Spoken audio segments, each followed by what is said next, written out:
Hello दोस्तों, मैं शारिक मलिक हाजिर हूँ एक बार फिर। उम्मीद करता हूँ आप सब अच्छे होंगे, अपना ख्याल रख रहे होंगे। महाराष्ट्र के पुणे में एक थाना पड़ता है बनवारी। इस बनवारी थाना क्षेत्र में एक लड़की रहती थी, 14 साल की नाबालिग लड़की थी। उसके माता पिता थे। वो नर्सरी में काम किया करते थे, पेड़ पौधों का सब देख रेख और सब कुछ। तो ये लड़की अब से लगभग 2 साल पहले की ये कहानी है जो मैं आपको सुना रहा हूँ। 31 अगस्त को वो अपने घर से निकलती है, अपने घर पर बिना बताए, अपने माँ बाप को कुछ नहीं बताती। पुणे के रेलवे स्टेशन पर पहुंचती है और वहां पर खड़े होकर अपने किसी एक दोस्त का इंतज़ार कर रही थी।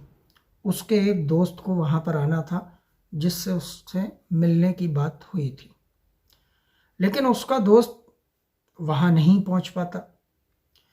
वो उससे कांटेक्ट करने की कोशिश करती है, कांटेक्ट नहीं हो पाता। अब इस लड़की को वहाँ स्टेशन पर खड़े खड़े रात के 10 बज जाते हैं, लेकिन उसका दोस्त अब तक तो नहीं आता। वो बड़ा परेशान होने लगती है, रुहासू होती है और एक तरीके से आंसू निकल रहे होते हैं। अब ये लड़की अकेली तन्हा वहाँ पर खड़ी है, रात के 10 बज रहे हैं।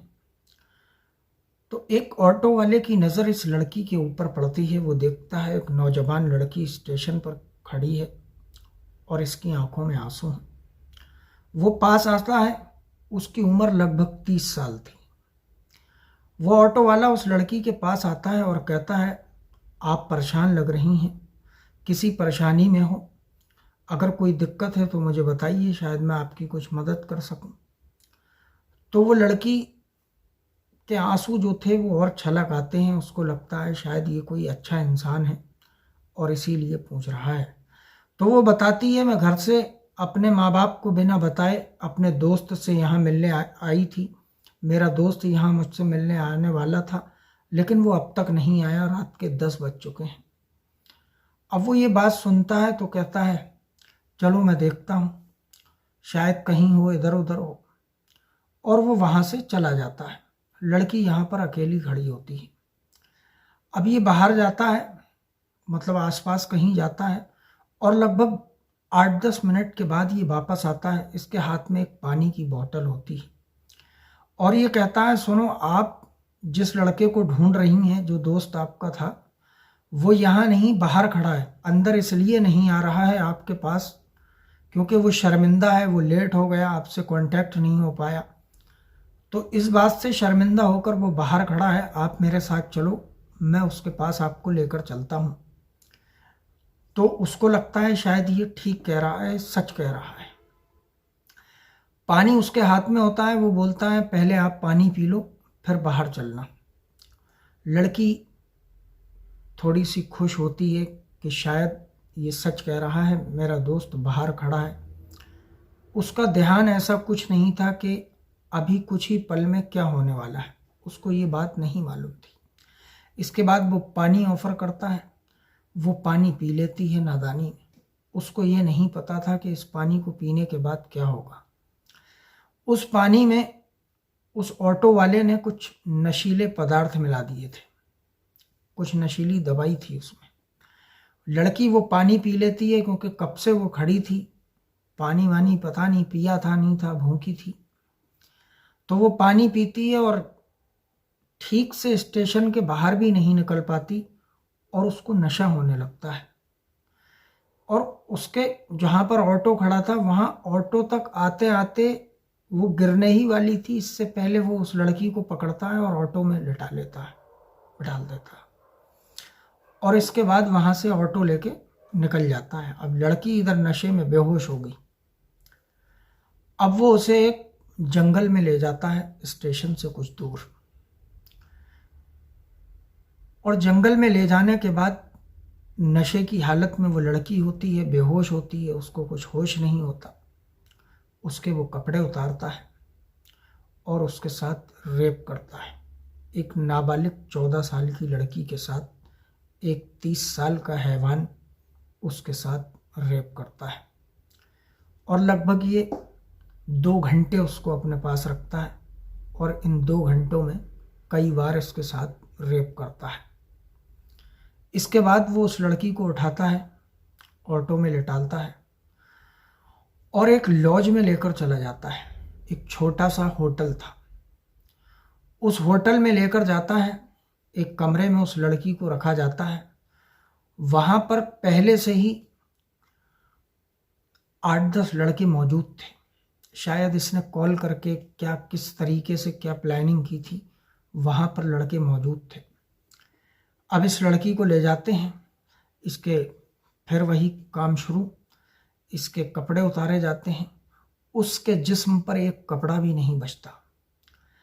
अब उसको थोड़ा बहुत होश आता तो वो अपनी रहम की भीख मांगती कि मुझे छोड़ दो, मेरी क्या गलती है, मेरे साथ ऐसा क्यों कर रहे हो। चीखती है, चिल्लाती है, लेकिन ये लोग नहीं मानते। एक तरीके से ये, इनको जानवर कहें या क्या कहें, शब्द नहीं है मेरे पास।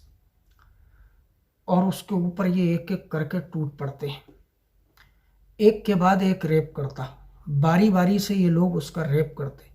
जैसे ही वो होश में आती, चीखने चिल्लाने की कोशिश करती, सुनने में आता है ये उसको फौरन ही नशे के इंजेक्शन दे देते।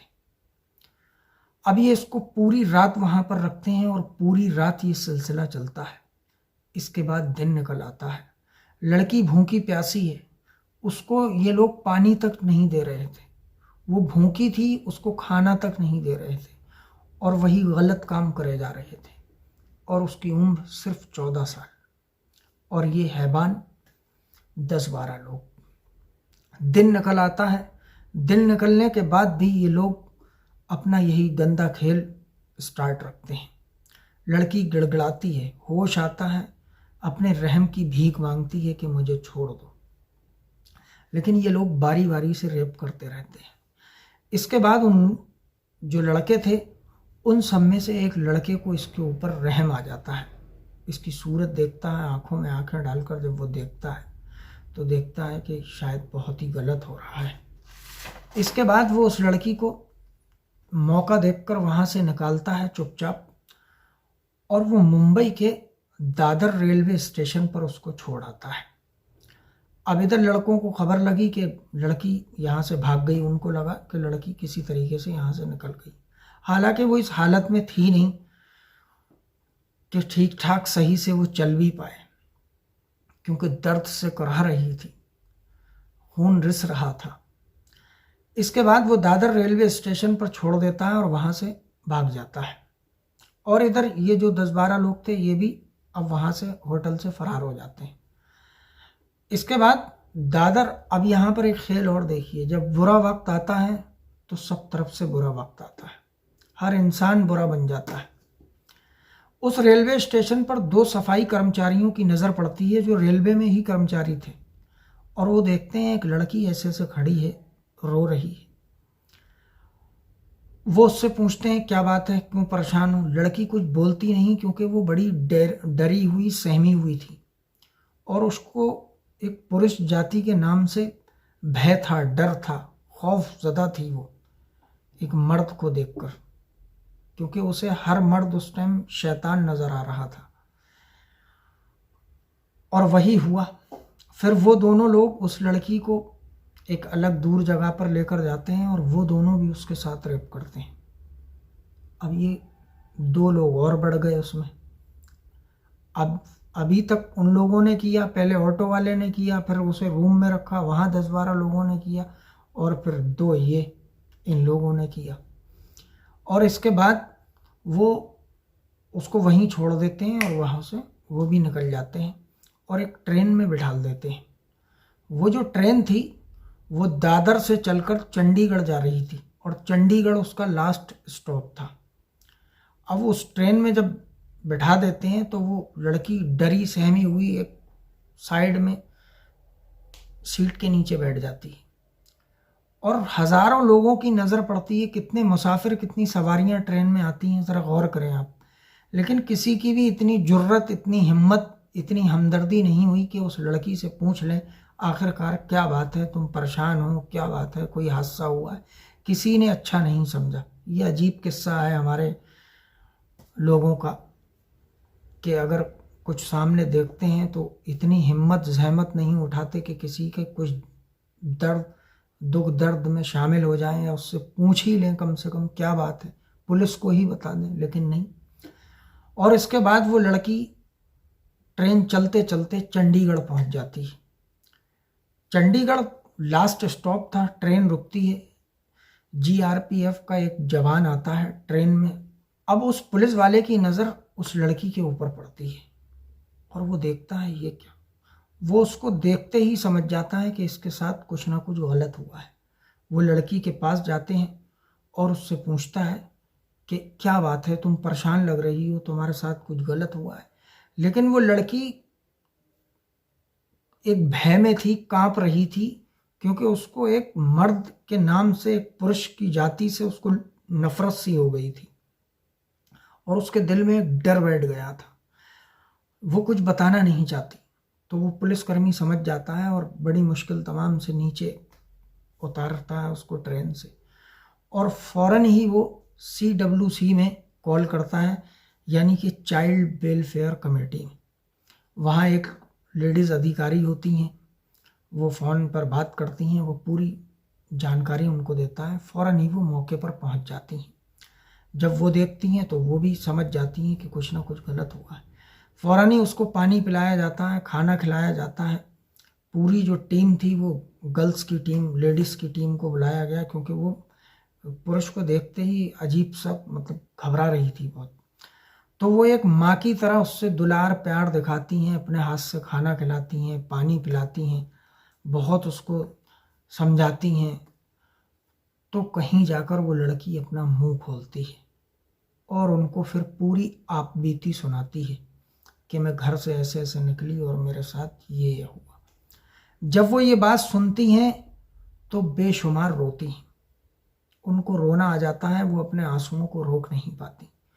जो पुलिस वाला उसकी तारीफ करनी होगी, उसने ट्रेन में देखा, उसको बड़ी मुश्किल तमाम से बाहर निकाला और फ़ौरन ही उसने CWC में कॉल की, उनको बुलाया। ये तारीफ के लायक बात थी।